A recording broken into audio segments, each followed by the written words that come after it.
আসসালামু আলাইকুম। অভিযান নিউজ টিভির রাতের সংবাদে সকলকে শুভেচ্ছা। শুরুতেই জানিয়ে দিচ্ছি রাতের প্রধান প্রধান সংবাদ শিরোনাম। মল্লিকবাড়িতে আরাফাত রহমান কোকো স্মৃতি ফুটবল টুর্নামেন্ট 2026 উদ্বোধন। নিজস্ব প্রতিনিধি আলামিন আহমেদ ভালুকা থেকে। ময়মনসিংহের ভালুকা উপজেলার 7 নম্বর মল্লিকবাড়ি ইউনিয়নের বুধবার 12 আগস্ট বিকেলে আরাফাত রহমান কোকো স্মৃতি ফুটবল টুর্নামেন্ট 2026 এর উদ্বোধন অনুষ্ঠিত হয়েছে।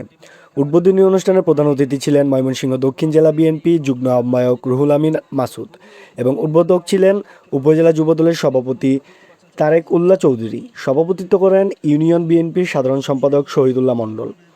আয়োজকরা জানান, তরুণদের খেলাধুলায় উৎসাহিত করা ও যুব সমাজকে ক্রীড়ামুখী করতেই এই ওয়ার্ড-ভিত্তিক টুর্নামেন্ট আয়োজন করা হয়েছে।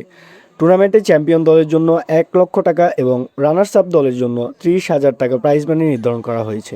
অনুষ্ঠানে বিএনপি ও অঙ্গ সংগঠনের স্থানীয় নেতৃবৃন্দ সহ বিপুল সংখ্যক ক্রীড়াপ্রেমী দর্শক উপস্থিত ছিলেন। উদ্বোধনী ম্যাচকে ঘিরে মাঠ জুড়ে উৎসবমুখর পরিবেশের সৃষ্টি হয়।